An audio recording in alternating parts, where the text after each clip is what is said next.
Hello and welcome to Rathods IAS. Today in this session, we are going to see current affairs of 24th April 2024. So without wasting any time, let's get started with our discussion. So here we are going to take PDF of Hindu and we are going to pick out the articles which are relevant from our examination point of view. So one thing I want to say is, so how can you identify which article is important and which article is not important? So for that I want to give you two tips. So one is you have to by heart the syllabus. So whenever you are starting the preparation of that day, so open your syllabus copy and go through the topics which are present in your GS1, GS2, GS3 and GS4. Because directly the keywords that you are seeing in your syllabus sometimes may appear directly in the newspaper. So that you can understand and you will be picking up that article and you will be knowing like that article is important from UPSC point of view. So this is the first important thing. And second one is go through the previous year's questions. So previous year's questions is very important. Okay. So if you go through that previous year's questions of both prelims and mains, then you will be knowing like how question can be framed. And even you will understand which are the repeated themes and which are the favorite areas of UPSC. Okay.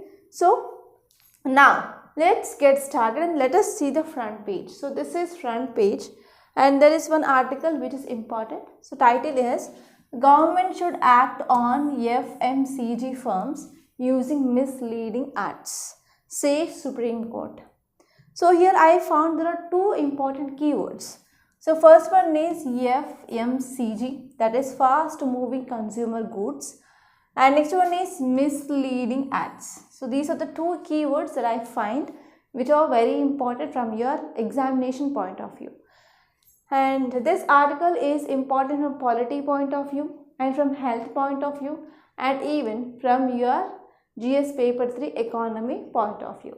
So now first let us see the different dimensions that you can see from this article, and later on we are going to interconnect this topic with different subjects also. Is that clear?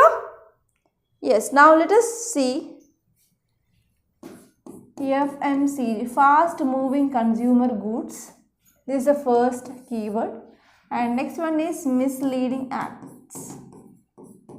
Next one is misleading ads. So these two are the important keywords. So here you have to understand what is the meaning of this word, fast moving consumer goods, and you have to see like what is the situation of this fast moving consumer goods in India. And first of all you have to know like examples of these goods, okay, and how they are contributing to our GDP. It is gross domestic product. So these are the some important things that you have to know. And here regarding this misleading acts, one important case is in news, that is Patanjali case. So you have to know like what is this Patanjali case. So what is the allegation which is made? Like Patanjali gave some ads in newspaper and they are claiming that so whatever the Patanjali Ayurvedic medicines they are producing, they are far more better and they are like magical medicines. And because of this, somebody filed a petition against this Patanjali and this case is going on. And even regarding this Patanjali case, one important concept was in news, like what is this contempt of court? Okay, contempt of court. And there is a high chance of getting this question of contempt of court in your prelims 2024. And next one is you have to understand what is this meaning of misleading acts and which are the acts or laws which are present in India which are trying to prevent this misleading acts. And you have to see like what is the impact of this misleading acts. So all these are different dimensions from your GS paper 2 under polity and GS paper 2 under health and even GS paper 3 under economy. And one more important case which is seen in news is Nestle products. Okay, so recently one study said that in this Nestle products also there is very high sugar content. There is very high sugar content, and this is a product which is example of FMCG, that is fast moving consumer goods. So even I am in a lot of concern now, because after starting this offline I am staying in this institute from morning around 7:30 till evening 8 or 8:30 sometimes, and I'm not taking much care of my kids. I left my kids with my family members, and we are using this Nestle products. So we will be using like milk powder and also like Cerelac powder, and the news it is about Cerelac powder of this Nestle, that is there is very high or huge content of sugar. And now I'm thinking I am in a dilemma like whether to continue with this Nestle product of the Cerelac or not. So yesterday I did one thing, like we used like I gave like food, okay, rice for them, but they're not accepting that. They have been habituated with this Cerelac. So I am in a great dilemma now, like what to do. Okay, so in this way here, so this fast moving consumer goods, they are contributing a lot to our GDP, because nowadays many parents they are working, especially in urban areas. Both the parents are working and they are not getting enough time to cook and to feed their babies. So because of this, they are seeing for ready made food items which is made for the children, okay, in the market. So one such a thing here is Nestle's milk powder or like Cerelac powder or anything per se. So and they are using them, but here there are some concerns, like there is high sugar content. So because of high sugar content, it will be having negative impact on the children's health. Okay, so let us see all these things together. So just because I was very much bothered with that Nestle and that thing which is going on my brain, so that spontaneously I said about that example. Okay, don't mind. And now let us see the first topic. So first topic, it is about this FMCG and as well as misleading ads. So now let us see first of all why it is in news. So if you understand why it is in news, then you can connect the topic much better. So why it is in news?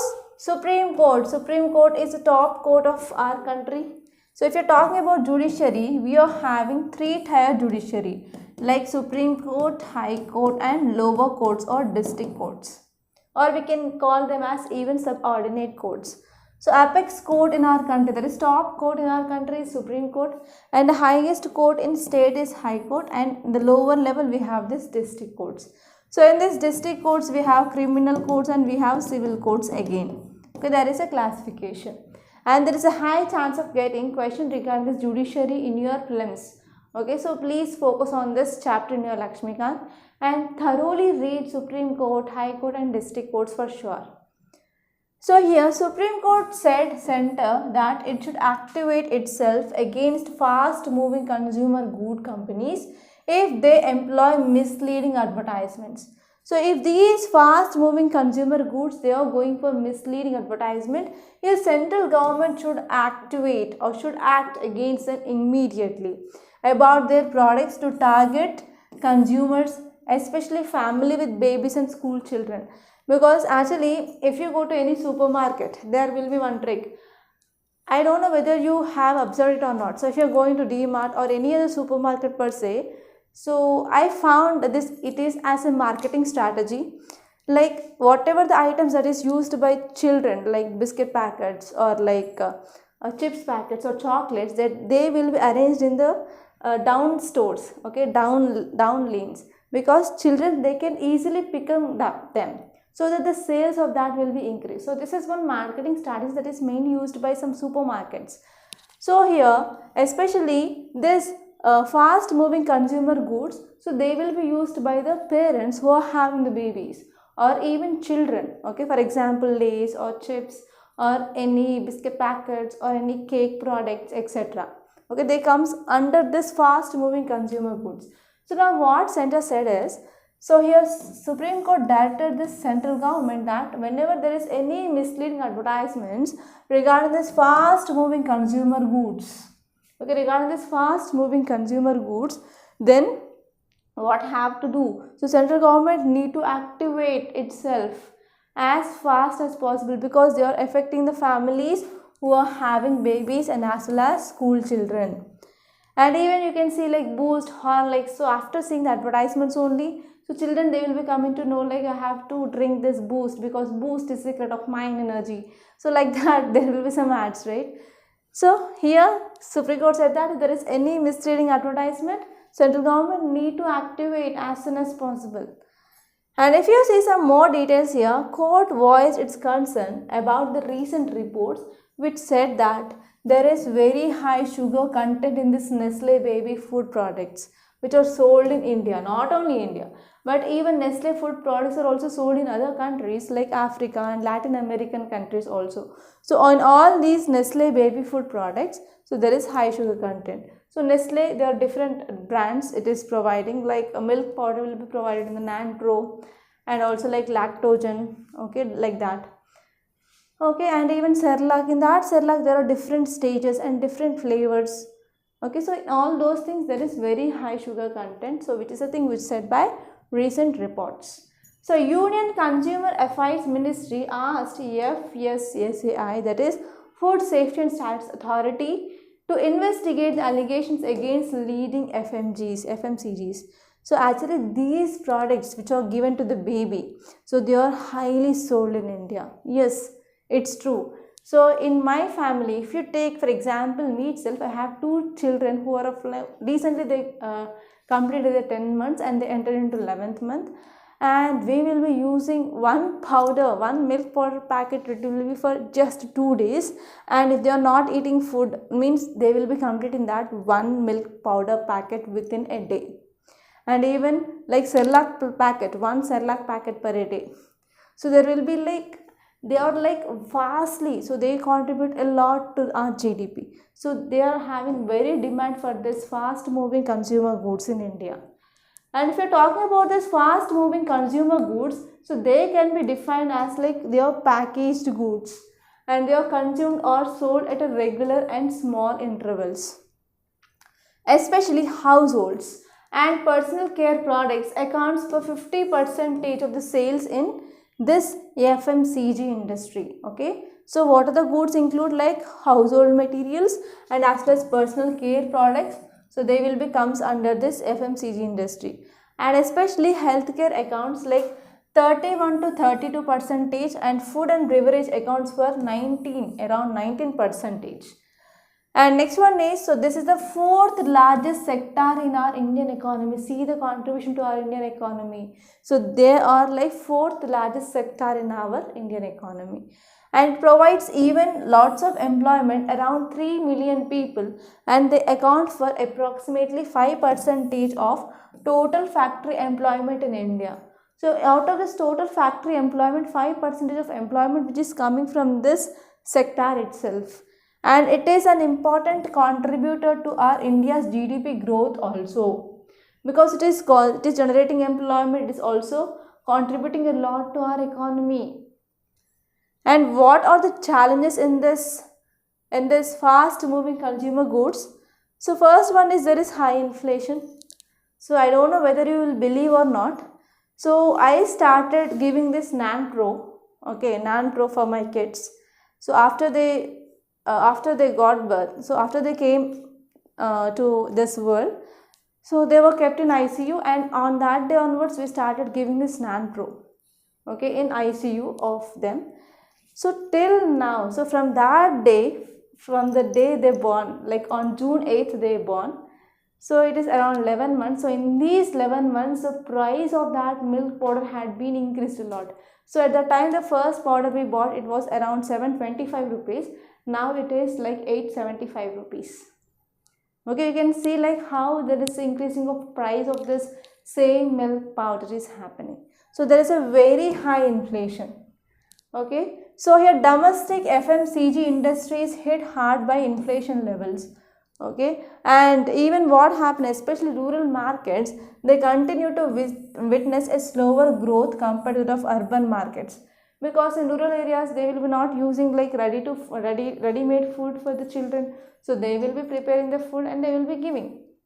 Okay, but it is not in the case of urban markets, urban areas. So always parents, they will be search for the ready-made food for their kids in the market. So here there is a high inflation in these foods.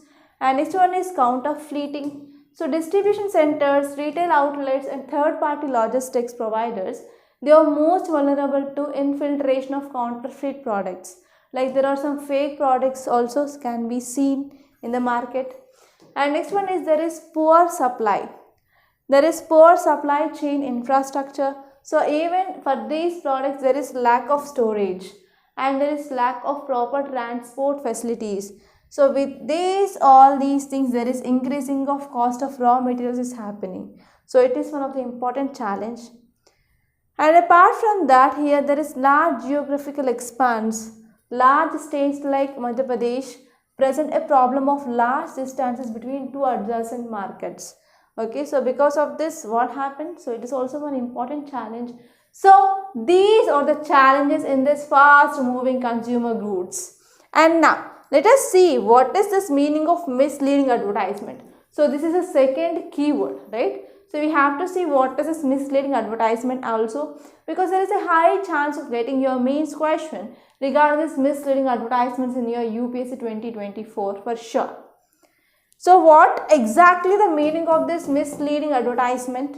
So it is nothing but any advertising message that misleads consumer by a false or exaggerated claims. So if they are doing false claims or exaggerated claims, then that is called as misleading advertisement, right? For example, false product specifications and misleading price comparisons, and if there are any false testimonials or fake customers, etc. So because of this, we are all calling them as misleading advertisements. So what are the issues? So first one is ethical issues. Because of this misleading advertisements, it violates the trust. It will bring the trust deficit. Okay, it will violate the trust of consumers and undermines the integrity of the business. So integrity of the business will be undermined. And next one is there is also violation of law. Drugs and Magic Remedies Objectionable Advertisement Act of 1954. So this act which prohibits benefits claim without sound scientific basis. Okay, it is also like violation of this law which is present in India. And third important one is it will also have adverse impact on the health. Okay, it will be having negative impact on the health of consumers. So these are the issues. So what can be done? So what are the measures or what is the way forward? Tell me fast. So what measures that you can take? Okay, I will give you a case study. Like you are food inspector. Okay, you found that these Nestle products are having like high sugar content. So you know that because of high sugar content which is affecting the bone health of children. Yes, you know this fact. So what are the steps now you are going to take as a food inspector? So at least tell me 4 to 5 measures that are going to taken by you, or what is the course of your action. So in this way questions will be asked in your ethics. Okay. Yes, now let us see the way forward. The first one is scientific evidence. So before making any claims about a product or business should ensure that they are backed by scientific evidence. Okay, so there is a need of scientific evidence. It is very important. And next one is transparency. Businesses should be transparent about their products and as well as services. So this includes providing accurate information and also product specifications, prices and customer testimonials. So what are the thing is there? So we have to be very much transparent. For example, like you will be seeing like what are the ingredients which are present and amount of energy you will be getting like that. So there is a need of clearly printing the accurate information about the product specifications and as well as prices and as well as customer testimonials, etc. And next one is we have to take regulatory approval. So there is a need to amend this Drugs and Magic Remedies Act so that Ayurvedic medicine sold through misleading advertisements can be stopped. Okay, so here we need a proper regulatory organization or regulatory mechanism to control the sale of this Ayurvedic products or the misleading products. Okay, proper inspections can be done. And next I want to give you one mains question for practice. That is, how does misleading advertisement endanger the interest of consumers? And what steps can be taken to address this problem? So try to write an answer for this question, don't forget, so that you will be getting practice or you will be getting habituated to write something. That is very important. So this is about the first article in your front page. And now let us move on to next topic. So that's all. You can directly move on to editorial page. So in states page also there is nothing much important, and even in your cities page also there is nothing much important. So here you can directly move on to editorial page. In editorial page there are many articles. See, paper is entirely filled with advertisements only. Yes, let us see this lead article first. It is talking about ensuring the future. So already know that recently IRDAI came up with a good notification that so now onwards insurance companies, they need to provide healthcare insurance for the people who crossed even 65 years. There should be no age limit, and they have to come with a special plans for this elderly people. So you know that, right? We already discussed that. So now we are going to see this in detail. So before that, let us see some important keywords. So this article is talking about what? Health insurance. So this article is talking about health insurance. So here you have to know which is authority in India controlling health insurance in India. That is IRDAI. So IRDAI is an organization and it is a statutory body. It is not a constitutional body. It is a statutory body which is controlling health care insurance in our country. So here you have to know some facts regarding this IRDAI, and even you have to see like what are the functions. And apart from that, you have to know like what is the context.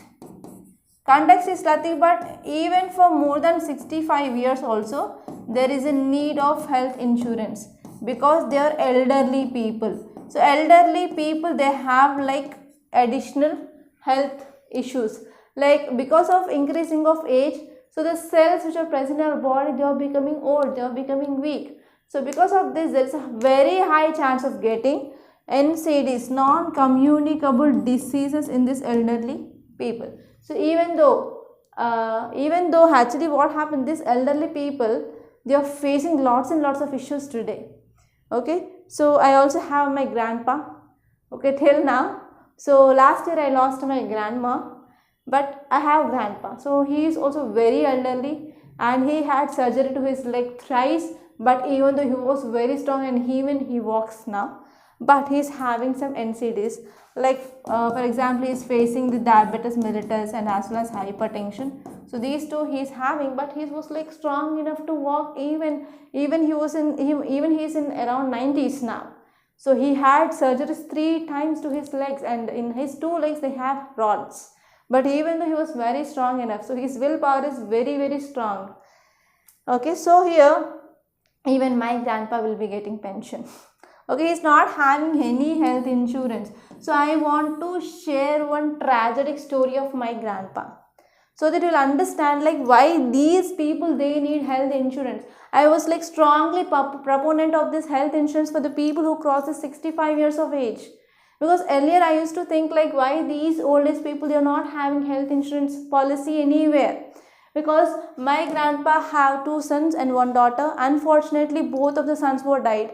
And my mother will be taking care of my grandpa for 1 month, and another person will be taking care of my grandpa for 1 month. But my mother will be giving 100% support for him, but another person, they will be not giving any support. Even the pension he is getting around 2000 rupees, which is given by the government of Telangana, will be taken by her only. So every time she will be like quarreling with my grandpa when he goes there. Okay, so that always I was like thinking, why government is not bringing such a policy for the people who got more than 65 years of age, because they are having additional needs, because they will be having this NCDs and no one will be taking care of them. Okay, nowadays there is a high popularity of this old age homes, but in some families they won't, right? So because of this, yes, there is a need of health insurance for those people. Okay, so this is a sad tragedy. So after listening to this, then you will be understanding like why this health insurance is very important for this elderly people, right? So no one will come forward, especially to take care of their grandparents. And next here you have to know like what is the significance. And even many people will be thinking that government will be take care of that, government can give the pensions, but for how many people government can give the pensions? Because already government is having its own problem, its own headaches, yes or no, right? So these are the things that you have to see from this article point of view, why it is in news and what is this and what are the provisions under this.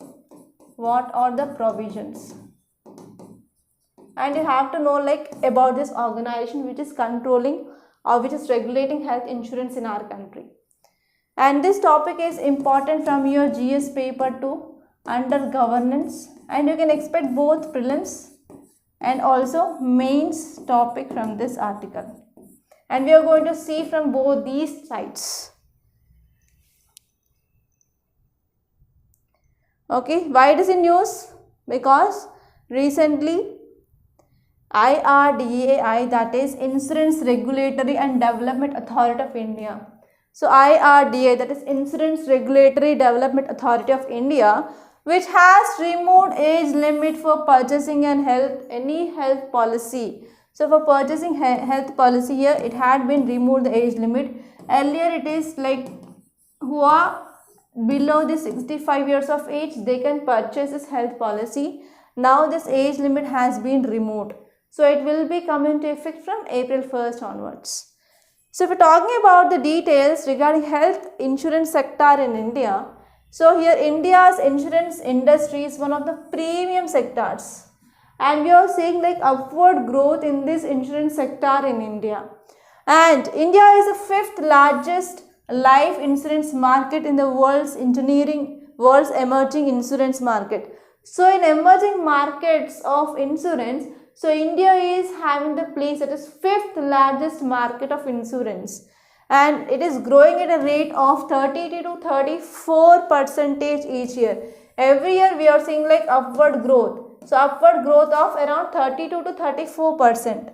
The insurance industry of India, which has around 57 insurance companies. So many of them might be knowing about this LIC, okay, life insurance business, right? And especially LIC is one of the sole public sector company in this. And not only this LIC, there are like 6 public sector insurance in this non-life insurance segment. So if we are talking about regulation of this insurance, so we have this IRDAI. So IRDA is a regulatory body.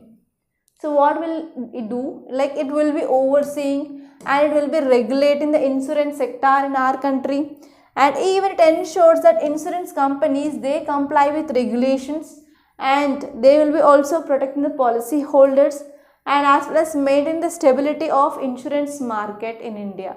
So these are some important steps that will be taken by this IRDAI. And if you are talking about what are the challenges in this health insurance sector in our country, yes, we are having lot of challenges. So first one is there is very low insurance penetration awareness.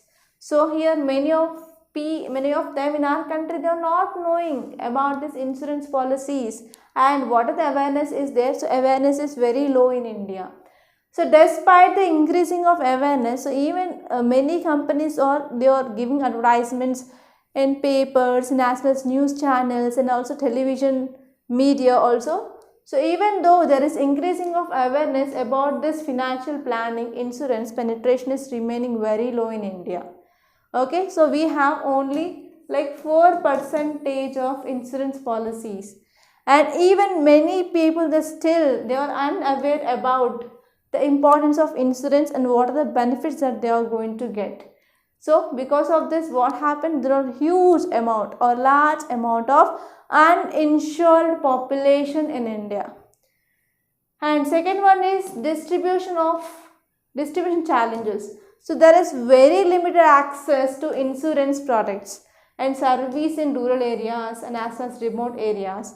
Why? Because there is inadequate infrastructure and there is also no proper distribution networks. So because of this, it is hindering, it is decreasing the expansion of this insurance sector. And next one is even there are some constraints in regulatory mechanism as well. So regulations are essential for ensuring consumer protection and market stability, but there is no proper stringent regulatory measurements that are seen here. So even because of this, it is acting as a barrier for innovation and as well as growth of this insurance sector. And even we are seeing one more challenge, that is increasing of fraud and mis-selling. So the insurance sector, which has been grapples with issues which are related to fraud. So sometimes there is fraud policies and fraud people, they will be claiming this insurance, etc. And next one here is technology adaptation. So adopting new technologies and as well as digital platform to enhance consumer experience and as well as to streamline operations and to offer innovative products, it is also one challenge for traditional insurance companies. And apart from that, we are also having issues regarding underwriting risk. Okay, underwriting risk, that is assessing and pricing risk there accurately. It is very crucial for the sustainability of insurance companies. And we are also seeing like there is inadequate data and analytic capabilities. So that will also leads to mispricing of risk, and even that will be also decreasing of profitability. And next one is competitive landscape. So because of entry of new players into this insurance sector and as well as foreign and as well as domestic new entry players, so they are becoming competition. Okay, so because of this, what happened? So players, they need to differentiate their offerings and also adapt to changing market dynamics. So because of this, what happened? There is also increasing of competitiveness in this insurance sector in India. And next one is healthcare inflation. So there is also rising of healthcare cost. Okay, and because nowadays, because of changing of lifestyle and sedentary lifestyle, so we are getting this lifestyle related diseases. So because of this, the increasing of cost of this healthcare is also increasing. So because of this, it is also one important challenge for this healthcare insurance providers for increasing of claiming and to maintain profitability for so and so company. It is also becoming difficult day by day. And next one is there are also like macroeconomic factors. So there are some economic downturns like inflation, fluctuations in interest rates. So because of this, is also having some negative impact on investments.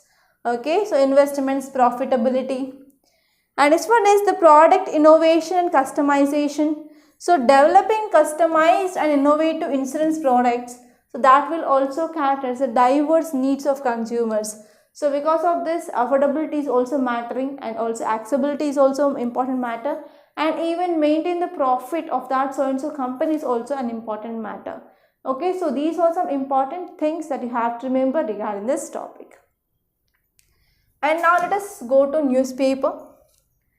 So here you can see like toss out the junk food, bring back healthy food plate. So this article is talking about our food. Okay, so as I said, like because of this changing of lifestyle, we are getting new diseases. So here this is the topic which is talking about that. So here this article is saying that there needs to be people's movement backed by sincere policy interventions, and we have to promote healthy and nutritionally diverse diet and ensure informed food choices.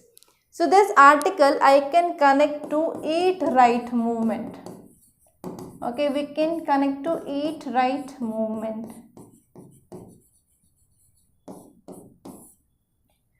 So actually, how many of you will be consuming junk foods? So even I too consume junk foods.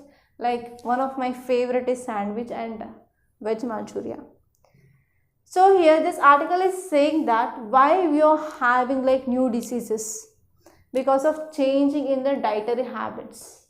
Okay, so we are focusing on promoting of tasty, affordable and comfortable foods, right? So here the study which is done by this CSE, that is Center for Science and Environment, said that 93% of children, they are consuming packaged foods. Okay, and 68% of children, they drank packaged sweetened beverages more than once a week. So more than once a week they are eating this packaged and processed food, and as well as beverages like cool drink or like milk which is stored in the bottles like that. So here, and even 53% ate these food at least once a day at the same time. So the ultra processed food industry in India has expanded at a compound annual growth rate of 13.37, that is between 2011 and 2021. So here India's food processing industry is predicted to be it is worth around $535 billion by 2025 to 2026. So actually what is the thing here is there is increased changing in the food dietary or food we are taking or dietary habits. So why we don't have that, why we should not have that? Because so here ICMR is saying in one study that says that so there is increasing of metabolic disorders, like 11% of increased chance of diabetes and 35% of increased chances of hypertension, and almost 40% of people, they are suffering from abdominal obesity. So because of this dietary diseases that we are facing, because of our changing in the dietary habits. So this is a relation between these two. And if you move forward, so here you can see like which are those junk foods that we are saying. So here whatever the junk foods we are consuming, these junk foods, they are having high fat, salts and sugars, and that thing that mainly said. And actually what are the traditional food or healthy food we are taking, like what are the freshly cooked vegetables, or like freshly consuming fruits, or like what are the carbohydrates, proteins that we are taking in our home food. So they will be having high calories, they will be having good useful salt, and even salt in the low limits, and even sugar in the low limits, and even we are having like not much preservatives, we are not using any preservatives. But in the junk food they are having like everything what it is not required for our body, everything will be present in the junk foods. Okay, for example you can see like cookies, cakes, chips, namkeen, instant noodles, sugar drinks, frozen meals, canned fruits, Indian sweets, bakery products. So these are some important foods which comes under packaged foods that we are taking. So because of these foods we are taking daily, so what will be the disease that is caused? So we can get like infections, increasing of blood pressure, blood sugar, that is diabetes mellitus, and weight gain, and even there is an increased risk of cancer. So this paragraph is very important, like it is saying about what is a junk food, so what are things that are present in the junk food, and after consuming junk food what will happen, in which disease we are going to get. So all these things are which are given here according to the data. So now here we have to focus on changing of our dietary food. Okay, that is the thing which mainly said here, and here in this paragraph it is saying like what are the steps that we can take here. Okay, so first we have to focus on the government is trying to protect the growing children from these harmful impact of junk foods, and especially we have to come up with a proper definition of what is this junk food, first one. And next step here is front of pack labeling. So here in this front of pack labeling, so it have to enable the consumers to make informed choice about what foods they choose to eat. Okay, and especially mathematical nutrition table in a small print and at the back of the food packets that is present, right? But we have to come, that should be in the front of this food packages. If you are taking any lace packet or anything, so you can see like small information regarding the ingredient, what is the energy that you are going to get, that will be present in a small box at the back of the page. So now government is saying that we have to print that in the front, so that it will be giving informed choice to the people whether to consume it or not. Okay, and next one is we have to come up with even warning label. Okay, if the foods are having high salt content, So in the front itself we have to come up with a warning label. And next one is Indian Nutrition Rating said that packaged products should be given a star rating also based on the overall nutritional profile of this product. So these are the some important things that we can take to decrease the use of these junk foods. And especially you have to see like the important movements that we came up, like for example right eat movement, and next one is Fit India movement. You have to see those things.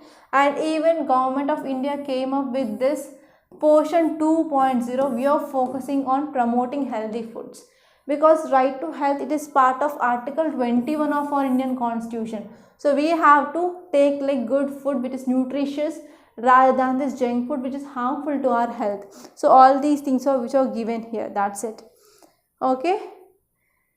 And this is about this topic, and you have to take care of your health, because once health is lost, we can't bring that back. And next one here is reversing the global democratic recession. So there is very important concept, that is what is the meaning of democratic recession and what are the things that are leading to this decreasing of this democracy in the countries. So global means throughout our world. So what are the countries are there? So in almost all the countries there is decreasing of democracy is seen. So there are some examples which are given. So we are going to see this article in detail, and this topic is very important from your GS paper 2 under your polity. So let's get started with that topic. So here you have to see what is that term, what is meaning of this democratic recession. So you can get a question like recently democratic recession is seen in news, what it means. Like that also you can get a very simple question. So a democratic recession means it is nothing but in simple words there is gradual weakening of democratic institutions. So what does it mean? So it means a gradual weakening of democratic institutions and the stripping of constitutional safeguard by elected politicians. So it is decreasing of democratic institutions and even stripping of constitutional safeguards. So what are the constitutional safeguards are there? So they are decreasing. So there is like stripping of, removing of that constitutional safeguards by this elected politician. So this is the meaning of democratic recession. And if you move on, this phenomena is also known as democratic backsliding. So these are very important. So other words of this is called as democratic backsliding, democratic erosion and democratic stress. So we're talking about some important factors that are contributing to this democratic recession are, the first one is whenever there is weakening of democratic institutions. For example, if there is no free and fair elections. And next one is whenever there is violation of individual rights. For example, if those rights are underpinning the democracy, especially freedom of expression. And that is also one important factor. And third one is whenever there is erosion of normative commitments to democracy, and whenever there is a poor economic and political performance, and whenever there is lagging of rule of law behind the political rights and civil liberties in many countries. So all these are the important factors which contributes to this democratic recession. Clear? And now let us move back to our Hindu. So here you can see one important article that is about towards less poor and more equal country. So this article is also very important. So this article is talking about especially inequality. So let us see that once. It is talking about inequality. So this article is important from your GS paper 2 and as well as GS paper 3. So under GS paper 2 under society and social justice, this is very important. And from GS paper 3 we have economy. So here very important thing is you have to collect data regarding inequality. Yes, everyone knows, yes, inequality is prevalent in our country, but data is very important. And apart from that, here this article which is talking about two types of inequalities. One is income inequality. So what they are earning. So in that there is inequality. And next is from wealth. There is inequality, that is wealth inequality. So these are the two types of inequalities which are said in this article, and we are going to see that. Okay, and you have to see like what is the significance. Okay, what is the significance of this inequality? This is very important. So if you see this inequality, why it is in news recently, World Inequality Lab. Okay, recently World Inequality Lab. It is a global research center. So it is focused on inequality and public policies. So this World Inequality Lab, which published a working paper. And the title of this paper is Income and Wealth Inequality in India. So what is that paper title? That is Income and Wealth Inequality in India 1922 to 23. Okay, 1922 to 2023. And the name which is given here is The Rise of Billionaire Raj. So I think if you have studied your economy, you might come across this word called as Inspector Raj, British Raj, like that. But here this paper came up with a word called as Billionaire Raj. So it is saying that yes, there is income inequality, there is wealth inequality. So to represent those inequalities, so this paper came up with this word called as Billionaire Raj. Yes, Billionaire Raj. So now let us see the details. So by 2022 to 2023, this report which is stating that 22.6% of India's national income. So how much? 22.6% of India's national income, which went to just top 1% of the country, and the highest in the last 100 years. So here 22.6% of national income, it went to just 1% of people, and you can see how much inequality which is present. And next one is, and just top 0.1% of population, they earn nearly 10% of national income in India. And the share of top 1% in national income is among the highest in the world. So we can see like very huge or very high inequality that is seen in India.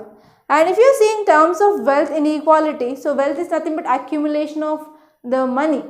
Okay, so if you see this wealth inequality, so top 1% of wealth was 40.1%. Top 1% of population, they were having like 40.1% of wealth in 2023, and its highest level since 1961. And the share of wealth among top 10 increased from 45% to 65%. And if you see top 10 wealthiest people, they are having like 65% of wealth. And if you are talking about the share of bottom 50, they are having just 40% of wealth together. So we can see like a wide range of wealth inequality. And next one is, India's wealth inequality is not as extreme as Brazil and South Africa. Okay, they were also top 10. Okay, so here in wealth inequality, Brazil is having like 85% and South Africa is having around 79.7% of national wealth respectively. But its wealth concentration is increased 3 times between 1961 and 2023. And if we are talking about India's income inequality, it is like highest in the world. And even it is higher in the South Africa, Brazil and US. And even there is one report which says like 2014 to 15 and 2022 to 23, there is rise of top end inequality, which has been particularly pronounced in terms of wealth concentration. So there is a very huge of inequality that is seen. And even it states that yes, there is British Raj era.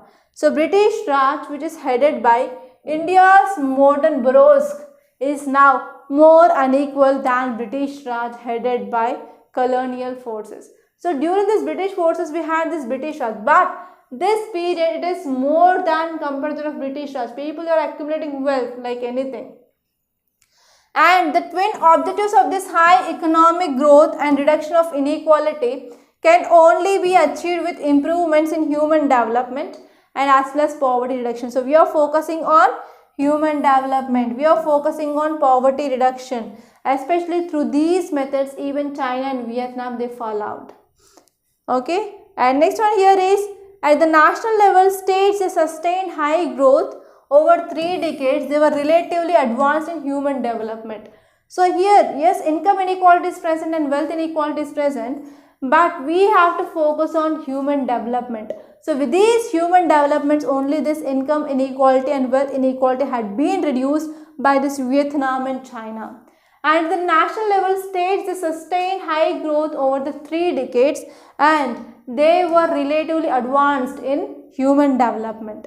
And especially in this Kerala, Tamil Nadu, Andhra Pradesh, Karnataka in south, and Maharashtra, Gujarat in west, and Punjab and Delhi in north. So they are like areas where there is high level of inequality. Okay, and relatively there are many states and UTs, they are really backward in this human development index. For example, Jharkhand, Chhattisgarh, Bihar, MP, Odisha, Uttar Pradesh and Rajasthan region as well. And next one is Human Development Report 2023 to 2024, which ranked India 134 out of 193 countries. So now India is the 5th largest economy, but still it ranks lower than Sri Lanka, Bhutan, Bangladesh in this human development. Okay, so the issue here is, what are the economic development we are seeing? So it is not converting into human development. So what are the economy that we are raising? Okay, so that we have to convert into human development so that we can decrease inequality in this income, inequality in this wealth accumulation as well. Okay, so this article is saying that poor should not have to wait for the benefits of economic growth. Human development should be given priority and we have to promote inclusive growth at all. Okay, and this one is, whenever there is absence of improvement in human development, so here enhancement of capability and functioning, poverty reduction, growth process cannot be inclusive. So if you want to make this poverty reduction and as well as enhancement of capability development, then we have to focus on human development for sure. So this is the thing which mainly said by this topic. And now let us see next topic. It is about PMAY-U scheme, that is nothing but Pradhan Mantri Awas Yojana Urban Scheme. And you can get a question regarding this topic in your examination for sure. So now let us see the context. Here, Pradhan Mantri Awas Yojana, what is it? It is a centrally sponsored scheme. So whenever you are seeing these schemes, so we have two types of schemes. So first one is centrally sponsored and next one is center sector scheme. Sponsored means here what are the funds which is required for that scheme, that will be shared between states and as well as center. So central sector means 100% of funds that will be coming from central government itself. Okay, so Pradhan Mantri Awas Yojana, it is a centrally sponsored scheme. Here both union government and state governments, they are sponsoring financially to that scheme. So if you see why it is in news, because the current estimates they suggest that in Indian urban landscape, around 40% of people, they are living in both designated and informal slums. So how much? 40% of people. So here the success of this Pradhan Mantri Awas Yojana is dependent on addressing the questioning, addressing this housing question in this slum. So whenever there is increased housing in the slums, whenever you are addressing the issues of these people who are living in the slums, then only we can say this scheme is successful. And now let us see some facts regarding this Pradhan Mantri Awas Yojana Urban. So this scheme had been implemented since 2015 and it is one of the flagship programs being implemented by Government of India. So which ministry? That is Ministry of Housing and Urban Affairs. And next, what is the objective? To provide all weather Pakka houses to all eligible beneficiaries in urban areas of the country. And next one here is this scheme covers entire urban area of the country and even it includes all statutory, okay, it includes all statutory towns as per the census 2011. Okay, so this is the thing. And next one is this scheme is being implemented through 4 important verticals. So they are focusing on the first one is like beneficiary-led construction enhancement. And next one is they are focusing on affordable housing. And third one is slum redevelopment, and next one is credit linked subsidy scheme. So these are the 4 important components of this Pradhan Mantri Awas Yojana Urban. And now let us see next topic. It is about EV production. So it is very important from your GS paper 3 point of view. So this article is about how India is planning to boost electric vehicles production. So as you all know that if you want to achieve a target of carbon neutrality by 2070, we have to go for transition from the vehicles which are using fossil fuels towards electric vehicles, so that we can decrease emissions and we can control this global warming and we can limit this heating of globe. Yes or no? Yes, right? So for that, electric vehicles is very important. So this article is saying like how India is planning for this increasing of EV electric vehicles production. So what is the news? Union government on March 15 approved a policy, and this policy which is focusing on promoting India as manufacturing hub for electric vehicles. So if you see details, it says that Tata Motors, Motors as reported by Reuters in December 2023 as opposed Tesla proposal. So Tesla is very important company, and this company made electric cars. Okay, so it had opposed this Tesla proposal and it argued that lowering duties would hit a domestic industry. Okay, so whenever the duties which are decreased by government, means what happened, there will be the hit in the domestic industries. So this is a thing which mainly said by this Tata company. So if you are talking about the recent policy, it came with a wide range of incentives. For example, it said that there will be decreasing of import duty. So import duty concession to this Tesla company which is preparing or which is manufacturing this electric vehicles.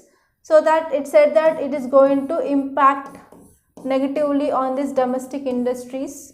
And this one is also capping the number of imported electric vehicles like 8,000 per year. And they are having like very less custom duty of 15%. And local level also they are focusing on increasing of production by production linked incentive scheme.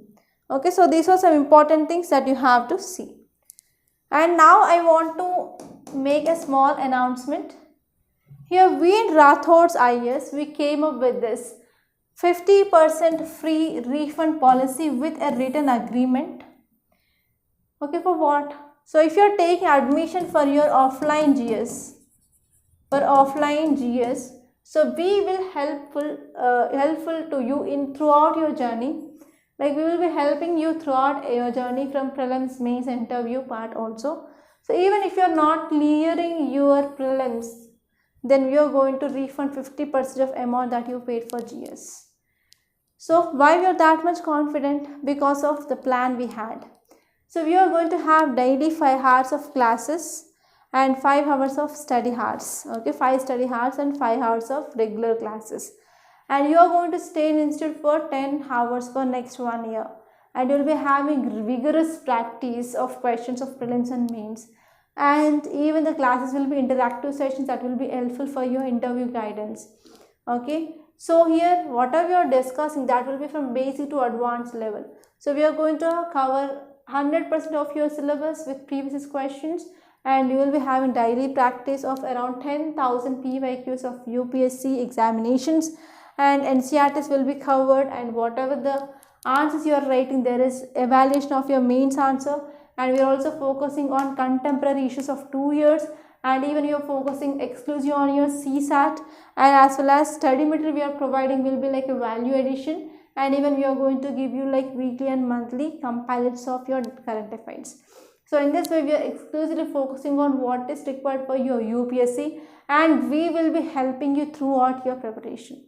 Okay, so here very limited seats are there. So we have the batch size of 70 only, and already half of the seats had been filled.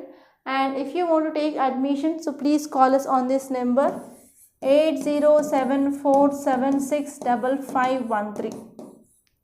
And even this is WhatsApp number, you can text me even on WhatsApp also. Okay, book your seat as soon as possible, because after completion of seat, so there will be no chance of getting seat at all. Okay, that's all. And now let us see some important articles in your newspaper. Let us have a hunt. So I discussed about this text and context. Let us move on to this news page. So in this news page, there is one article which is relevant. That is significant human rights abuses in India, says US report. So US State Departments came up with this human rights report of 2023, and it said that yes, there are significant human rights abuse which is seen in India. So we have to see this topic in detail. So what are these human rights? What are the basic human rights? And what are the organizations which are present in our country which are protecting human rights? Like we have NHRC, we have HSRC. So you have to see these two topics in your Lakshmikant for sure. Okay, and you can leave this elections page. Okay, here you can see one article, that is inflation vulnerable to rising heat. So because of increasing of heat or because of this extreme heat weather events, yes, there will be impact on agriculture productivity. There will be decreasing of productivity of agriculture. So because of this, we can see like decreasing of availability of food in the market. Obviously, that will lead to inflation. So that's the thing which mainly said. Okay. So these are the very important topics that appeared in our today's Hindu newspaper. So by this I am concluding. And thank you so much for watching, and please do like, share and do subscribe to Rathods IAS Academy. Thank you so much for watching.